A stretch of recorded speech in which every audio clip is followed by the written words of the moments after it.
On June 9th, 2006, the footballing community waited in anticipation as the World Cup got underway in Germany.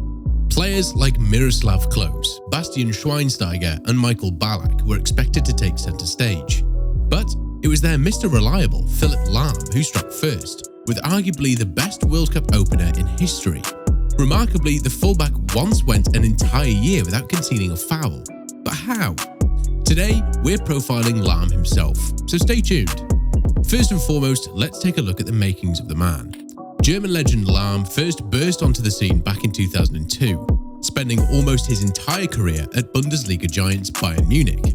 Apart from a loan spell at Stuttgart earlier in his career, Lahm was a loyal, one-club man, the likes of which we rarely see in this day and age.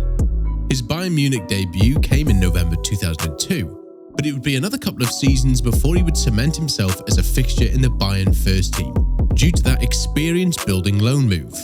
His time in Stuttgart was brought to a premature end thanks to a cruciate ligament injury in April 2005, with Lahm spending that following summer recovering. He returned to full fitness in November of that same year, making his comeback for Bayern against Arminia Bielefeld. The young Lahm would go on to make more than 20 appearances that season, in a bid to wrestle the starting left-back position from French World Cup winner Vicente Lizarazu. The Frenchman's departure at the end of the season was telling. Lahm was breathing down his neck, and Bayern seemed satisfied for Lizarazu to hand the baton over to the impressive young German. A Bayern Munich legend was born. Let's discuss his Bayern career in more depth next. After dislodging former Bordeaux left-back Lizarazu, Lahm went on to make the number 21 shirt iconic within the German game. And ever-present from 2005 onward, he would go on to captain Der Roten, whilst also making 517 appearances for them. Those appearances mean that as of today, Lahm sits 8th in Bayern's all-time list of appearance makers. Not bad for someone who many claimed was too small during the early part of his career. And of course, it wasn't just appearances he racked up. During his 12-year spell as a first-team player, he would win no fewer than 8 league titles and 6 DFB-Pokal cups, including 5 double wins. 2013 was arguably Lahm's best season in a Bayern shirt, as he not only won his domestic league and cup double, but would also find glory on the European scene as Bayern triumphed over the domestic rivals Borussia Dortmund in the Champions League final. He would round out the year as European Super Cup and Club World Cup winner. Being German, Lahm also tasted success on the international stage too. As we know, usually only the players from the bigger nations tend to win big trophies with their countries, unless you happen to be a Danish or Greek footballer of a certain age. Lahm would write himself into history in 2014, as he became just the 4th German ever to lift the World Cup, proving you don't have to be a Brothers Grimm character to solidify your place in German folklore. Of course, Lahm was incredibly successful during his stellar career.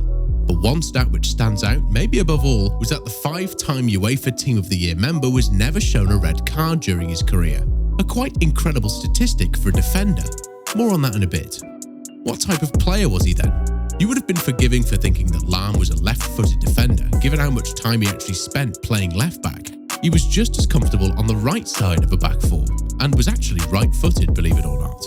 A running machine, Lahm had stamina for days, and during his early years especially, added an extra dimension to an already lethal Bayern Munich attack, with his surging runs down whichever flank he was deployed on. Nicknamed the Magic Dwarf, Lahm's strength was one of the things which often surprised people most about him. I mean, as someone who isn't particularly blessed in the height department, you don't occasionally play centre-back if you don't make up for it in strength. Lahm's positional awareness and tactical sense made him one of the best readers of the game of his generation, and for that reason, he's widely regarded by many as being one of, if not the best fullback of the 21st century.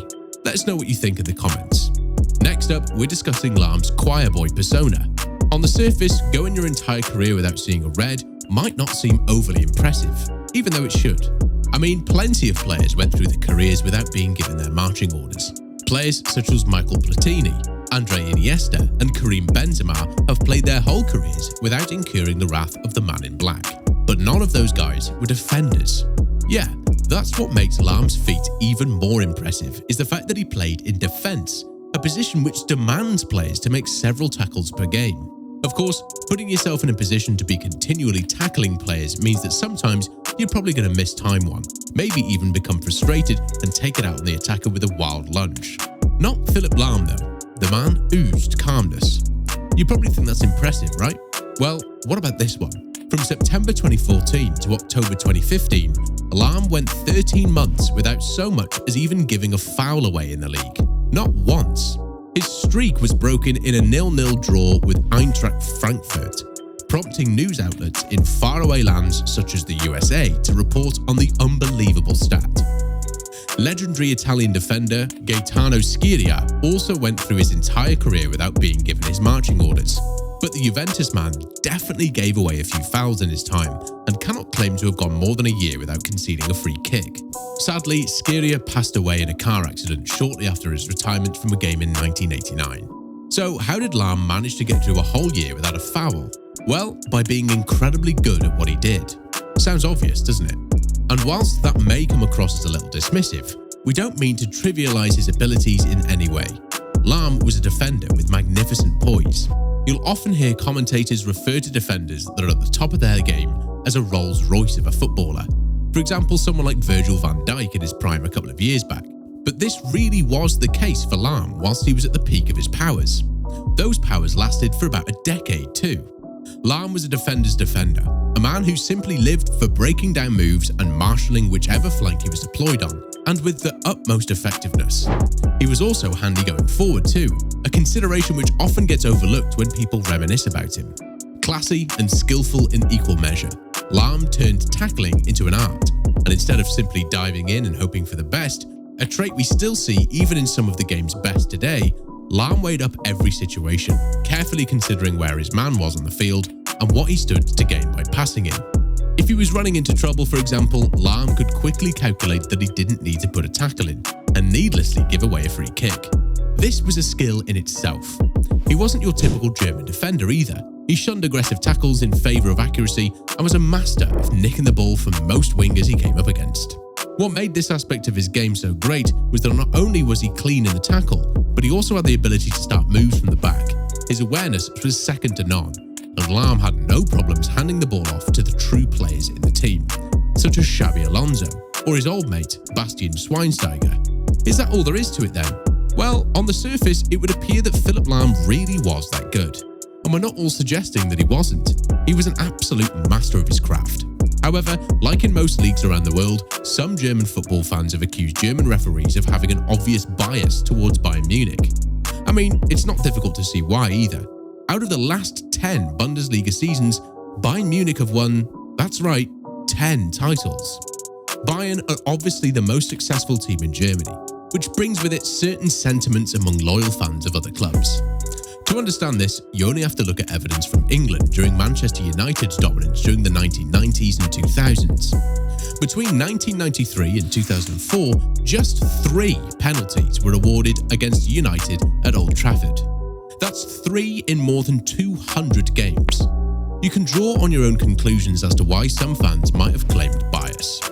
That's not to mention other things like obvious goals being disallowed. Yep, that Pedro Mendes one, and men like Roy Keane and Rio Ferdinand seemingly being given the freedom of the Old Trafford pitch to do whatever they please.